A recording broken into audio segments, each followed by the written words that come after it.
practice and start to, you know, the thing about yogic transformation is that it's not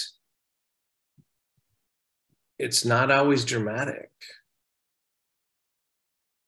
It actually occurs slowly, but when you have something happen, I know that most likely all of you in your practice come here because it's not just like a form of exercise. Something else has occurred in what's happened. And sometimes it's dramatic, maybe if you're lucky.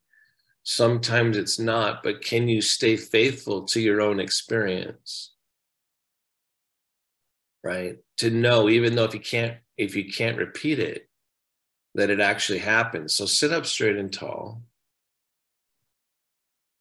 So I still find it extraordinary that there's a quiet resilience within me.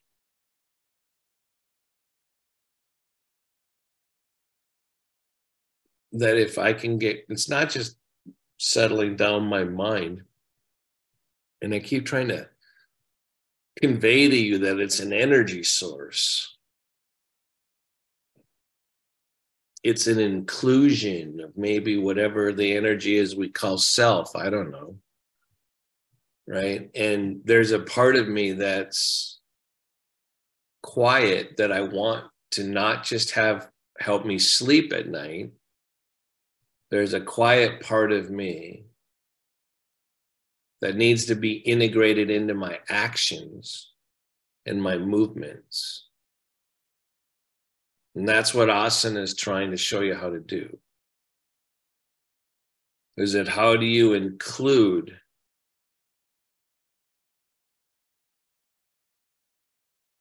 So I'm pausing because I'm trying to access it so I can speak, right?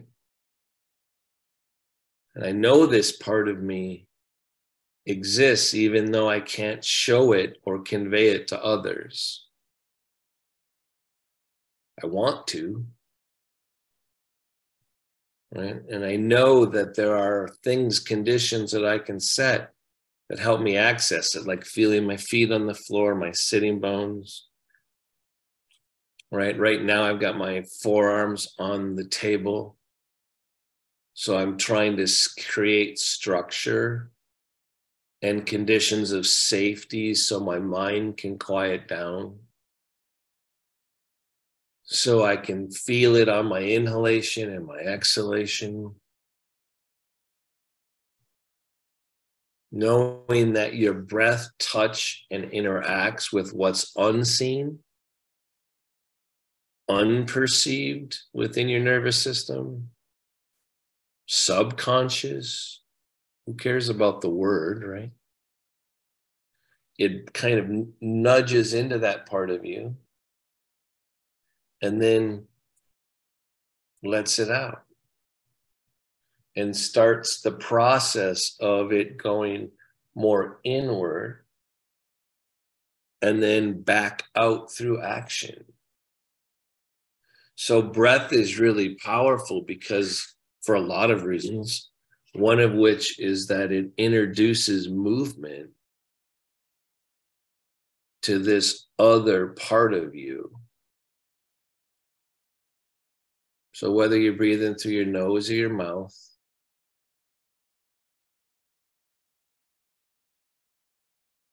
conditions of safety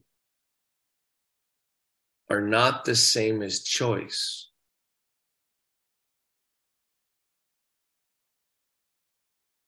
There's an essential part of the mind calming from the sensation of grounding.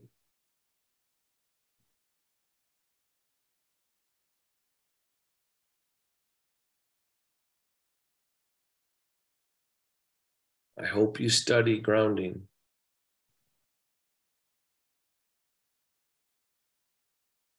And how it changes the shape of your mind. So lips together, teeth slightly apart. Feel the skin on your face and let it relax. Right? I remember one time I heard a instruction that somehow dinged me is like, let your cheeks deflate. Right? and so another time I heard, there's space between where your skin is and where your skull is. Like, what? Except go inward enough to let there be space in your face.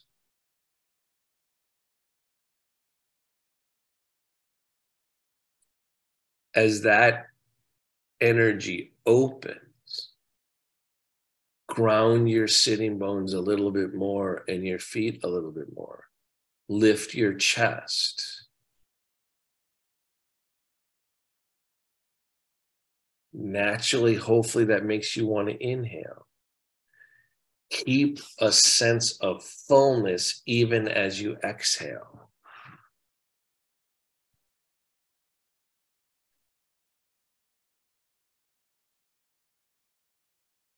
Start to inhale again.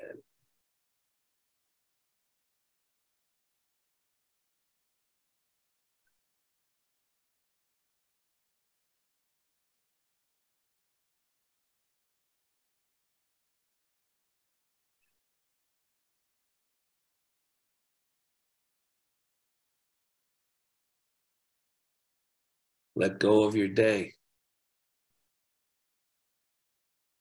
Prepare your mind to do yoga.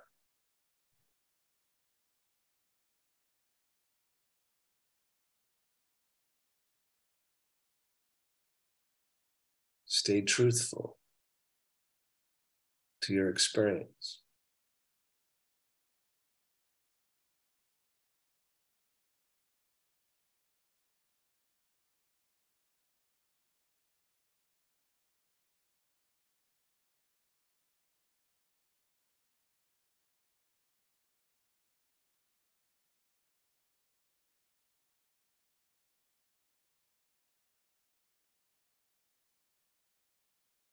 Stay full.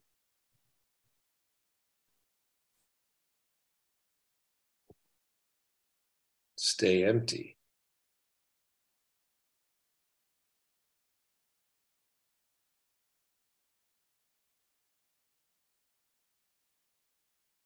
Be here.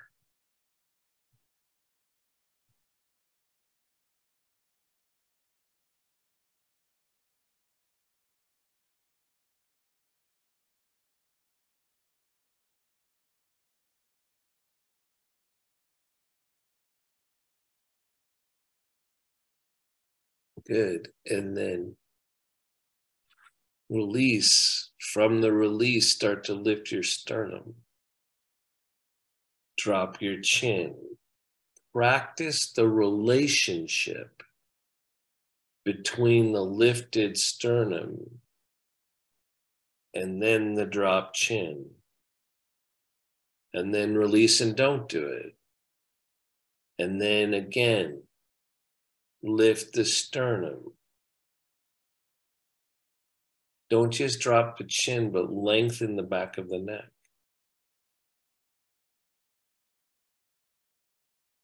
Try it again. Release.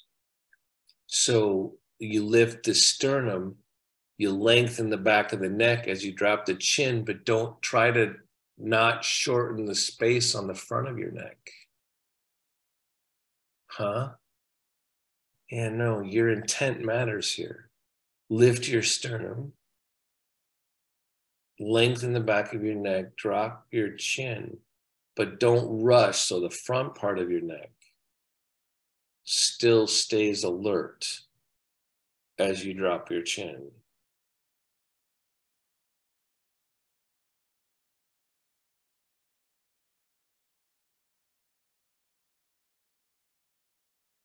Good. And then release. So we're going to stay with this for a little bit. This thing that seems so simple, which is lift the sternum, drop the chin. And one of the, as you know, this is a really important relationship between the sternum coming into life and filling the vessel. And usually I say the chin drops in humility, right? But there are ways in which that happens that actually matter, right? So this idea of lifting the sternum, dropping the chin, but doing it with more awareness on the back side of the neck while trying to keep length here, right? But, so it's length that is going to disappear because your chin is going to drop. But on the inside of the experience, can you keep it long? Right? So when you do a movement, it doesn't cover up awareness, right? Because movements will cover up awareness. Okay. And that's part of what an advanced yogi starts to realize, is to be able to move without having shadows being cast and covered up on different parts of your fullness. So sit up straight and tall, lift, and I'm saying watch the relationships between the movements, right? And so you're lifting your sternum. I hope when you lift your sternum, you feel the inner edge of your shoulder blades, you feel your sitting bones more, you feel your feet. A whole bunch of things have already occurred, okay? So you do this, hopefully you practice this simple movement enough. Now, if I just go and drop my chin, I go too fast. If I make sure my chin stays alert, this stuff stays awake as I lengthen the back of my neck and drop my chin. There's a groove in relationship of these three movements when you find it that's going to help your breath.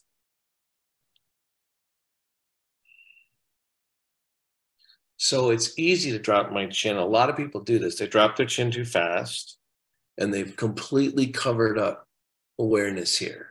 That's what I meant by a shadow. Okay. So how do I keep this long? Well, I make sure my sitting bones and feet stay grounded. I make sure my neck's elongating. I lift my sternum. Then I drop my chin. It is on the outer body collapsing, but or shortening. I'm trying to keep it alert.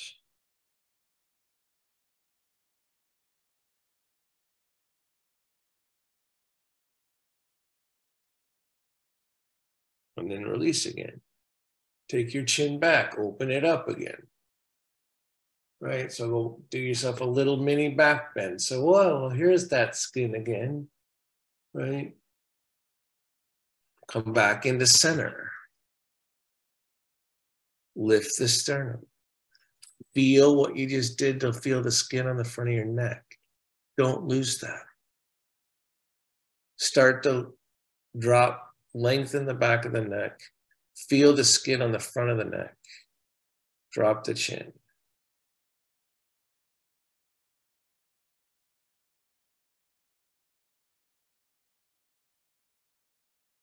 Breathe.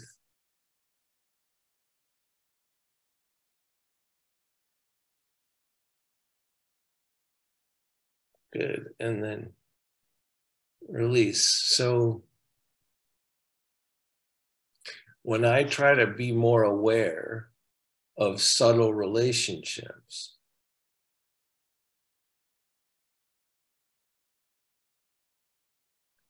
I don't know about you, but I can start to feel an equanimity between my lungs, an equanimity between my sitting bones. So even if you can't feel that, as you do all this extra levels of attention, right? Try it again. Stay awake as you go inward. Because this position is awakeness coupled with inwardness.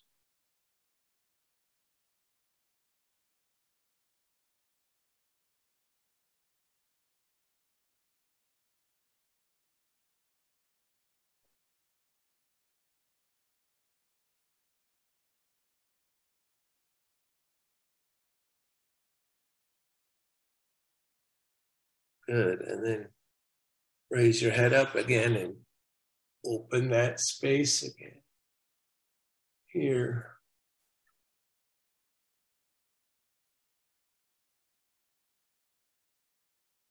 So I think last week I talked a lot about exhaling from the back ribs, right? Mm-hmm. Did anyone practice it? Thumbs up if you practiced exhaling from your back ribs at all. That would have been an easy thing to practice. Okay, so sit up straight and tall and take a breath. So observe what you think happens when you lead the exhalation from the back ribs.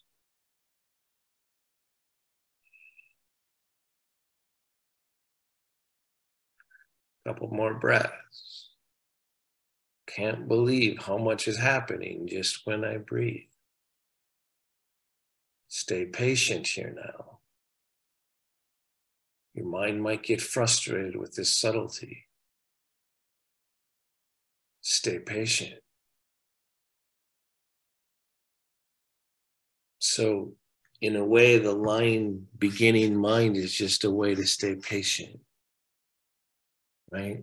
Be a beginner again. After every breath, it's a way to be patient. So I teach with wonder and curiosity because I want you to stay patient. Stay lit.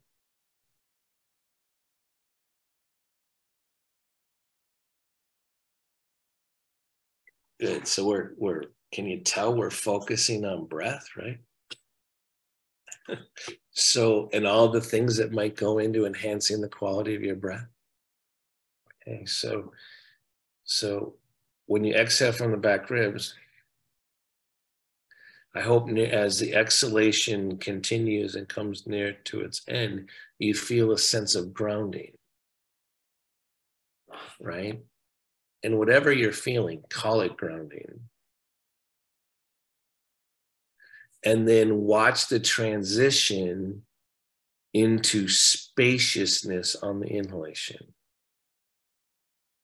So something's coming to a more singular, centered thing on exhalation.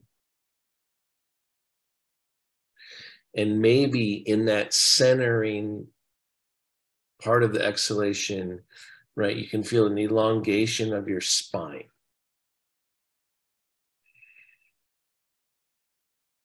As you exhale from the back ribs.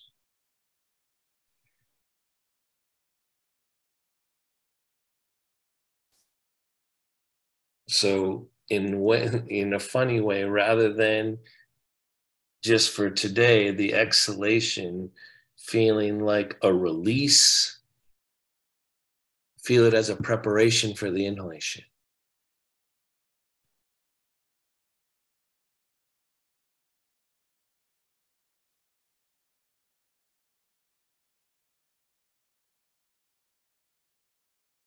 So you're preparing the spark of the inhalation by centering on the exhalation and elongating your spine.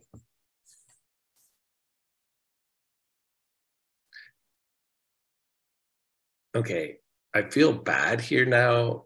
If this is getting too deep into like the parts of breath, put your thumbs up. Can you handle it? Okay, because I want to continue for a while. It's going to get worse and better, right? It's going to get both, right? And remember, there's that line for Prashana Iyengar is that there's more happening than you know. What's happening may be more profound than what you know. Keep practicing. Okay, so we've got this thing where there's a prep, we're experiencing exhalation as a preparation, not a release. That should be a switch maybe for a lot of you already. You're preparing the ground for a pivot on your exhalation. You're elongating your spine for the pivot spark of life on the inhalation, right? So you're sitting up straight and tall, feel your feet in your sitting bones. Iyengar pranayama makes you pay attention more to the exhalation at first. Not only does that put you into your parasympathetic nervous system, that's the Western stupid words, right? It clears the deck, centers it for the pivot. So on this, after this next exhalation, as you see it as a preparation, don't be in a rush. Let there be just a slight pause at the bottom of the exhalation, so you can be aware of the transition to the inhalation.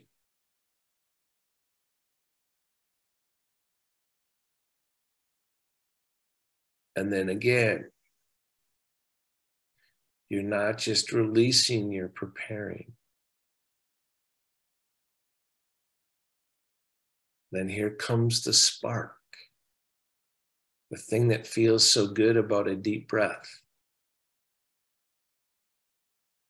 or even any breath, for God's sakes. Breath feels good.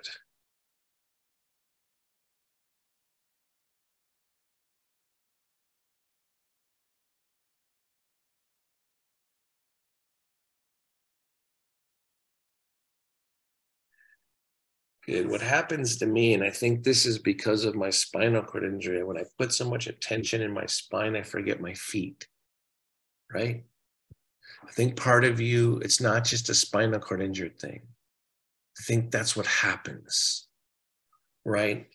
And so remember, prana follows consciousness, mana follows breath. So you have to have the discipline to stay in your whole body, even though so much attention is happening in your spine and your rib cage. And the way you're going to keep awareness in your whole body is not to push it there. It's to allow it. So fullness is an allowing. It's not an effort, especially when you're breathing, right? Okay, so now this is when I said it was going to get more complicated, right? So the exhalation is not just a release, it's a preparation. Bringing it back more towards the center. There's an elongation in the center, right?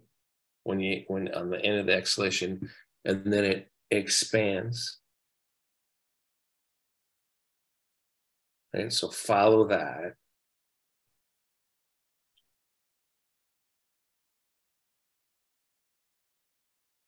Now, on that process, I'm going to want you to continue that process by more overtly lifting your sternum and very awakely drop your chin.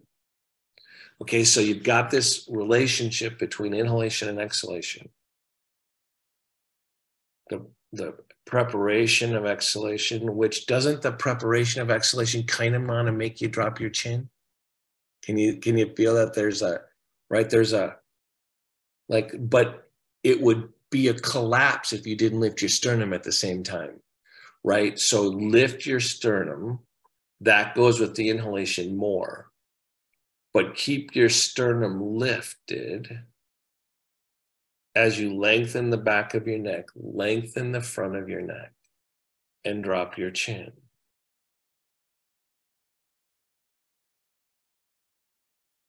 Now you've got added structure for your inhalation.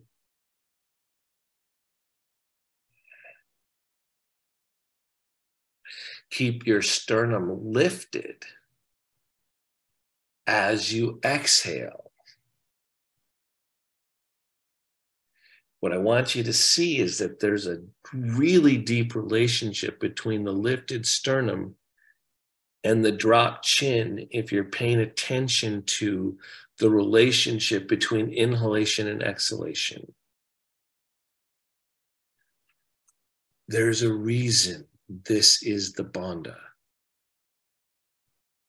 It's a continuation of aspects of your breath.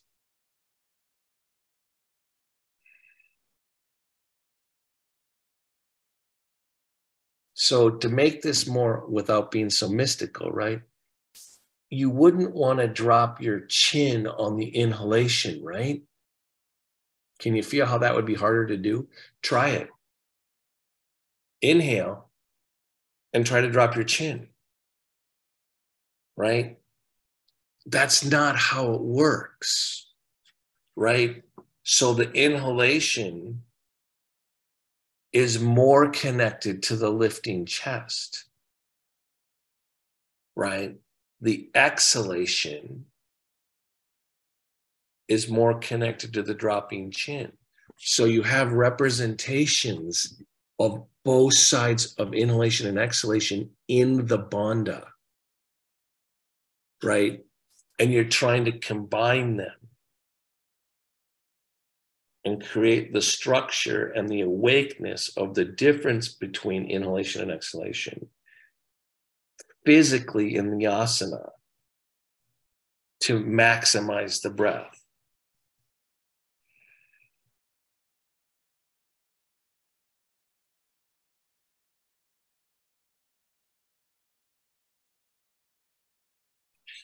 Now, what's great about the inhalation, okay, so the exhalation centers you. On the inhalation, let the inhalation touch all the way down to your sitting bones and feet, because the inhalation is an expansion, right? So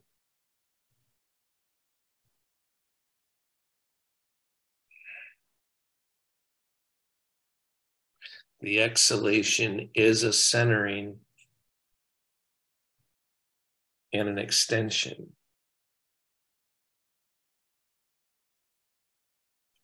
You're keeping the skin aware and awake on the front and back of your neck, so you don't cover up the expansion of the chest when you drop your chin.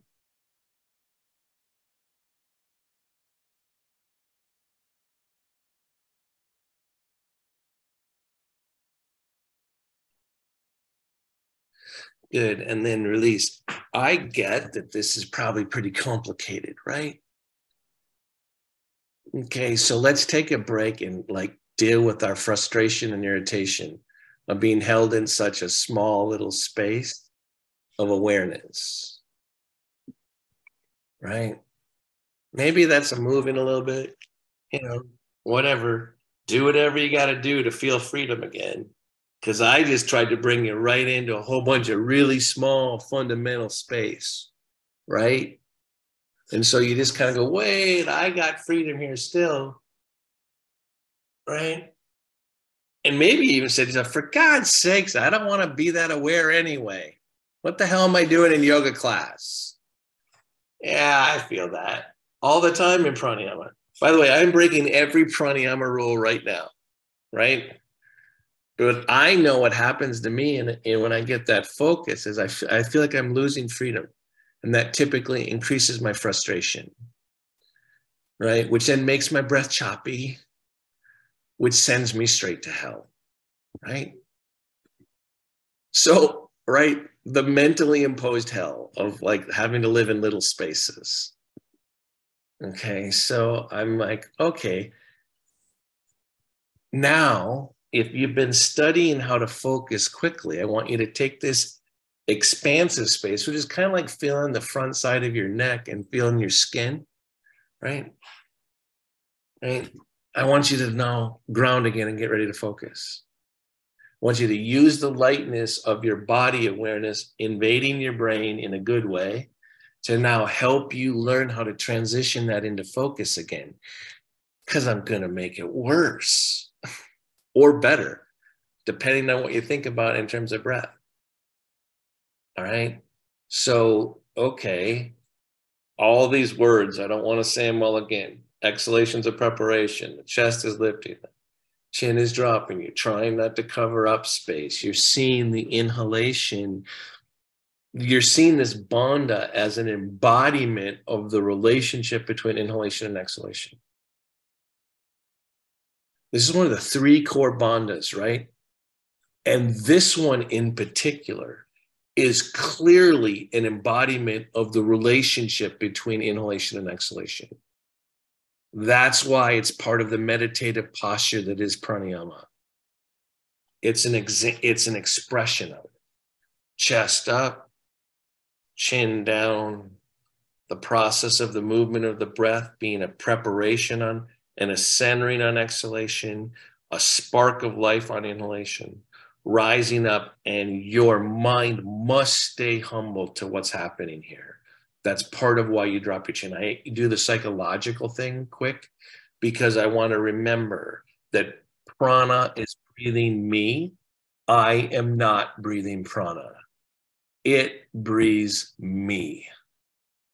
I am an expression of the prana, right? I'm trying to receive it. So back to mute, right? Okay, so now all this with the next couple of breaths. Good luck, right?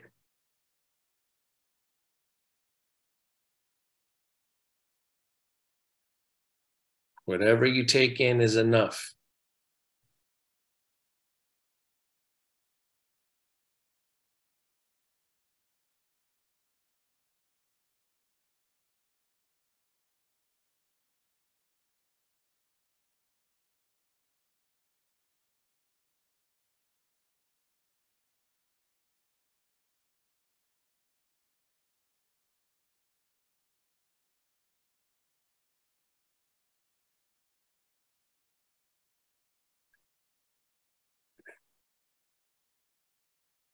Good.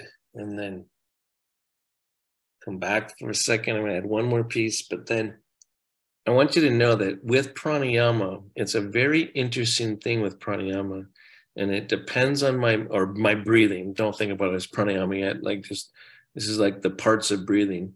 I find that I have an acute sense of failure. It's weird. I feel like I'm not doing it good enough. Right? Like I got all the instructions. I can't do them all at once. I'm pissed off. So my sense of failure goes into frustration quick or a sense of inadequacy, right? The good news is that you're already an expert at your own breathing, right? You could improve it, but remember, you're actually still pretty good at it, right? So we're talking about a practice that's trying to create the wild extra conditions that might improve the quality of your breathing this much. Remember, it's already keeping you alive. So you've already won, right? Right. And so we're talking about an incremental improvement in the structure of your breathing that reveals infinity. But it's an incremental improvement. Have faith in the fact you're already an expert. This is how I've solved my sense of inadequacy and frustration in relationship to becoming aware of my breath. Right? You already do it pretty damn well because its primary function is to keep you alive. Right? And you're already doing that. All right. So, exhalation preparation, inhalation, the lifted chest, the exhalation, the awake dropping of the chin. Right? Right? Now, here's something I've been playing with lately.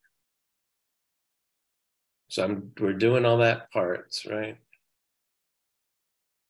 Reminding ourselves of where we've been in this class.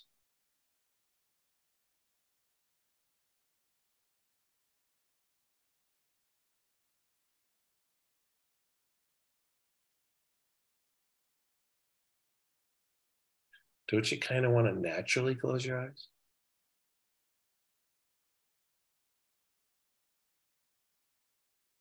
You don't have to. Good. And then raise your head up. Open your eyes. So all these parts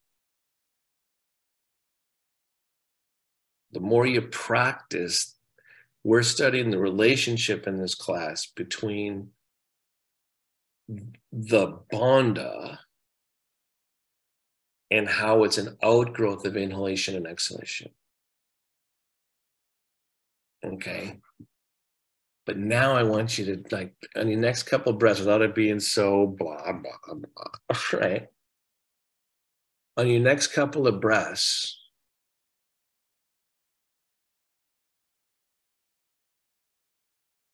breathe or allow that your breath is connected to the, first of all, just relax your face and try to feel where your skin is and right underneath your skin. Right? So notice that if you try to relax that part, your jaw has to relax, your temples have to relax. All those things you've been practicing for a long time. Right? In Shavasana and in centering. But I want you to feel the breath into your face.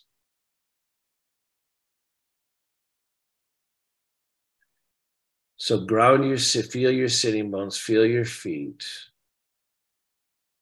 Soften up enough to let there be space in your face.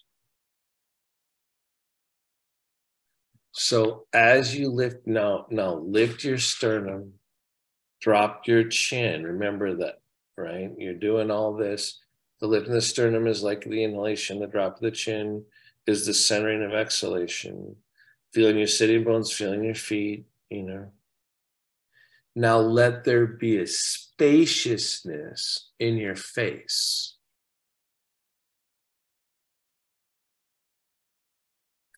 Notice you can't do that if your jaw's tight or if your tongue's pressing against the roof of your mouth. So on these next few breaths,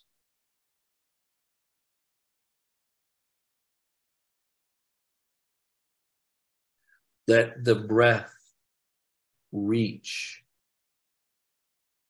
your face, especially the inhalation.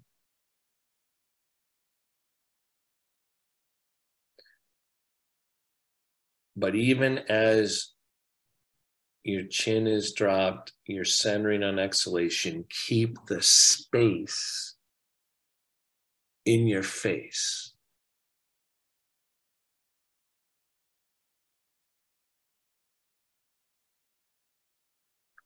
So the clarity of the lifted sternum and the dropped chin and all we've done is to help you feel in this breathing practice, release on your face.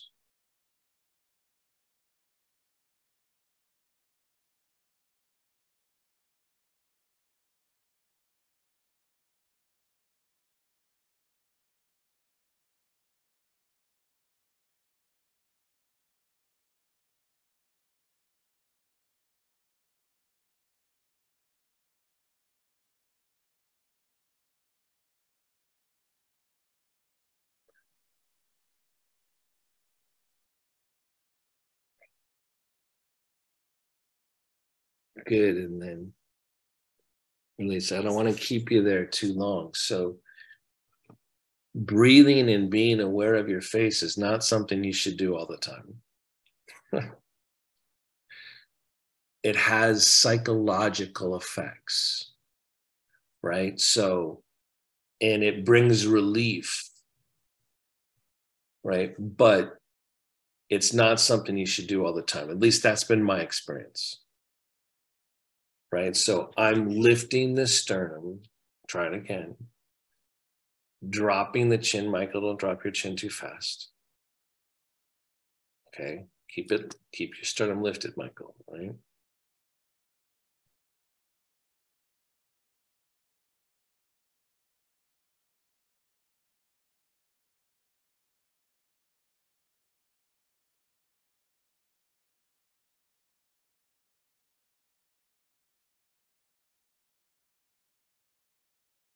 It's nourishing psychologically to be aware of your face more.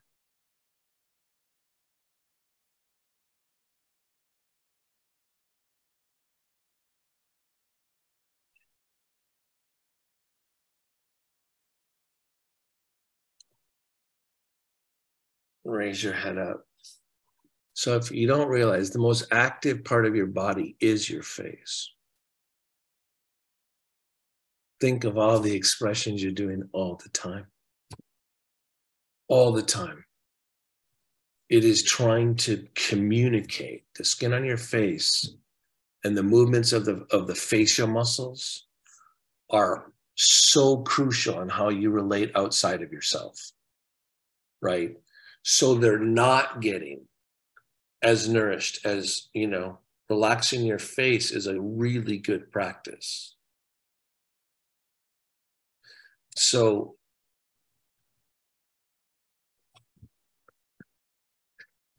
I can't believe I've tried to teach this class. So sit for a second, and without all the extra breath stuff, try to make space on your face again. Feel relief on your face. But don't just do it with relaxation. There's relaxing your face, right? That'd be Shavasana. We're not doing Shavasana yet, right? Keep your chest alert, right? Drop your chin by lengthening your neck. Keep it more asana, right? And then realize that you can relax your face while you're alert. And breathe into that.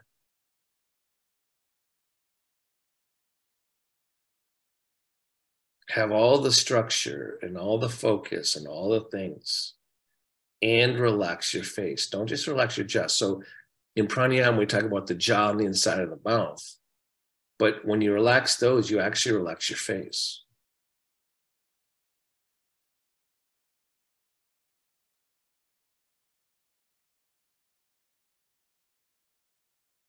So look up for a second.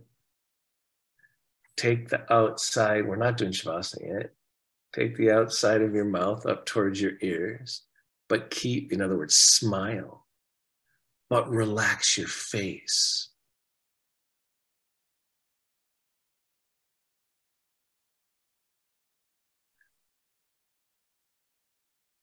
Wouldn't that be a more genuine smile? If I can relax my face as I smile? Maybe that's what we do when we see a loved one, right? We smile without trying to overdo it.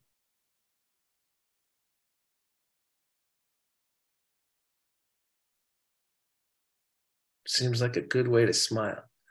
So our last pose here before Shavasana is to smile with a relaxed face. I know that sounds a little barfy, but it's freaking hard, especially when you're having to do it on demand. Come on, smile for God's sakes. But keep your face relaxed.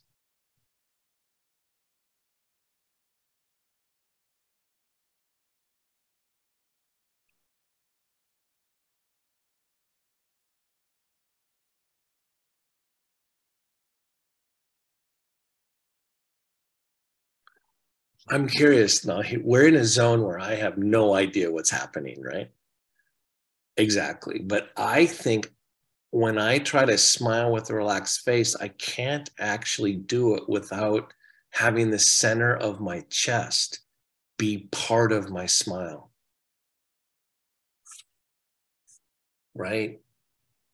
That in fact, an alert relaxation, right? I don't mean like the Shavasana. Remember, Shavasana is not necessarily smiling, right?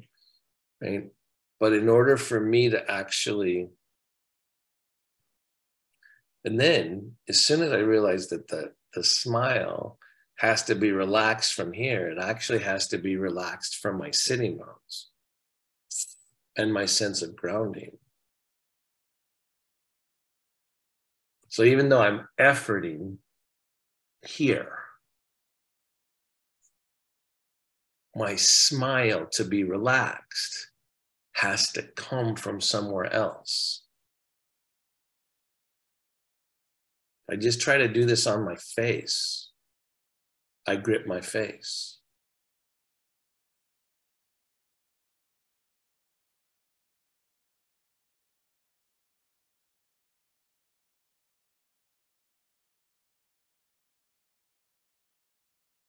If I try to take a quality breath without my chest lifted, I don't do it as well. I don't receive as well unless I drop my chin.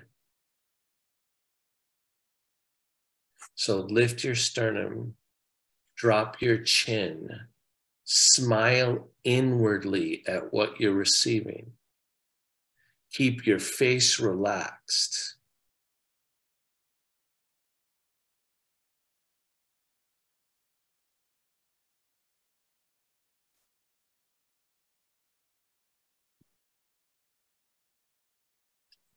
And take a couple of breaths.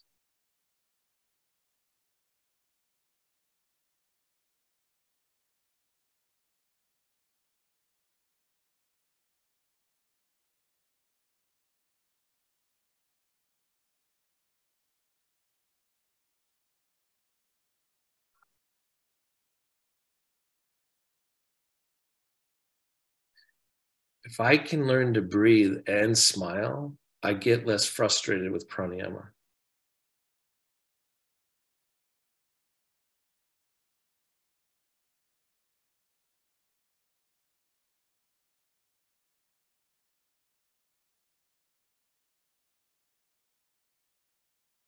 Raise your head up. A smile's in every language because it's your spine.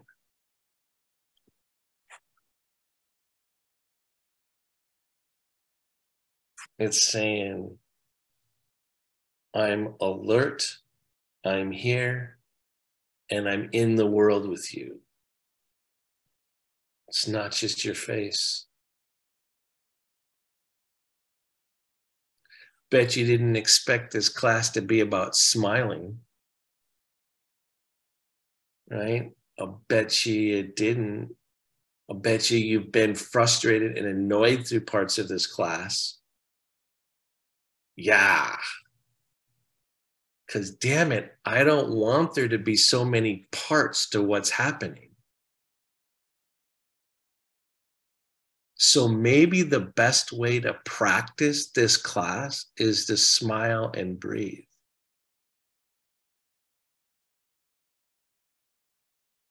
Don't worry about all the complication yet. Do you think I got to this level of complication because that's how I studied it?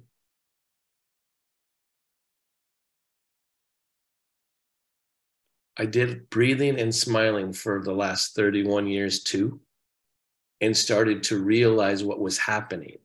I didn't study it from the complication. Right? So this thing gets so bugged, doesn't it?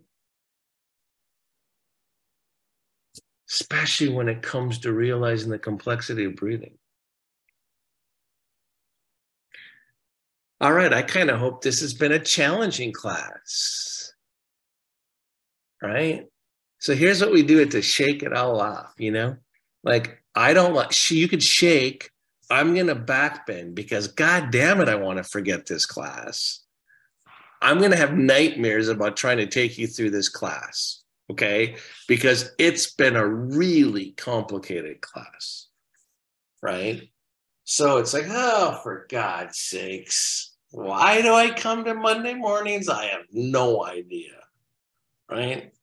Except if it can end up with smiling and breathing, that can't be all bad, right? Like, holy guacamole, what if my movements could be like the space between my face and my skin? What if, like, the freedom of it, right, made it to my skin, right? So the good thing about yoga is it has movement in it and awareness in it. Right? All right.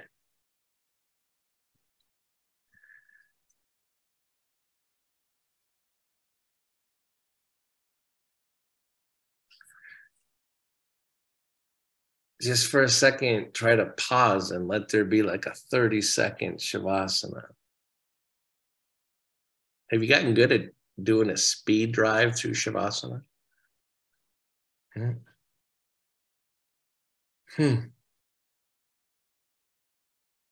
I think if I speed drive through Shavasana, I'm going to gently lift my chest and I'm going to smile.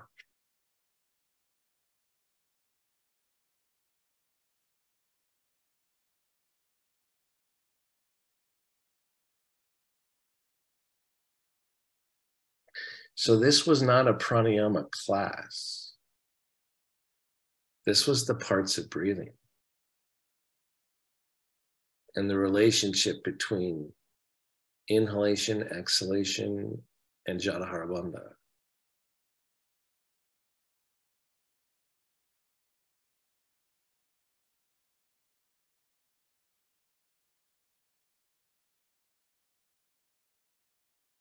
Kind of makes me happy.